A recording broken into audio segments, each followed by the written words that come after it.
စစ်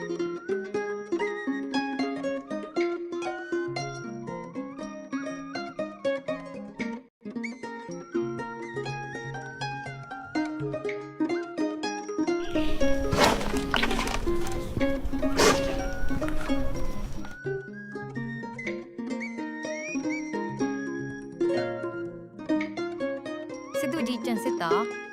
လန်မင်းကိုရောက်လာကြတဲ့ကအလုပ်တွေစူးစမ်းလိုက်တာအခုလဲကြည့်ပါဦးမိုးတွေလည်းချုပ်နေပြီမနာသေးဘူးလား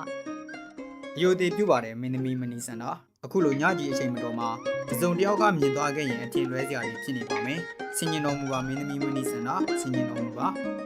ဒီလူနဲ့ဒီလူအယိုသေးပြူဖို့မလိုပါဘူးအရင်ကားလိုပဲခင်ဦးလို့ခေါ်လို့ရပါရဲ့ အရှင်မင်းကြီးရဲ့မိဖုရားမလေးစန္ဒာဟာသူမရဲ့တဲ့ချစ်တမ်းစစ်သားနဲ့အတိတ်သက်စိတ်အရင်လားလို့ပဲရောဆိုဆက်ဆံတာတွေတွင်းနေရပါတယ်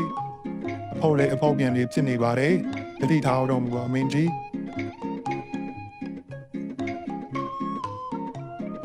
ဒီအချက်ကိုအသုံးချပြီးတော့ကျန်စစ်သားကိုပကံပြည်ဟာနေပါထုတ်အောင်ကျုပ်ပြောရမယ်ကျုပ်လည်းမိုးမဲရီထံကနေပြီးတော့အဲ့တဲ့တင်ခဏခဏကြားနေရတာပဲဘာလို့ပြင်လဲစဉ်းစားဖို့စောလူဘီရင်ဟာ အာကိုတော်ရဲ့အမိတ်နဲ့ဂျန်စစ်သား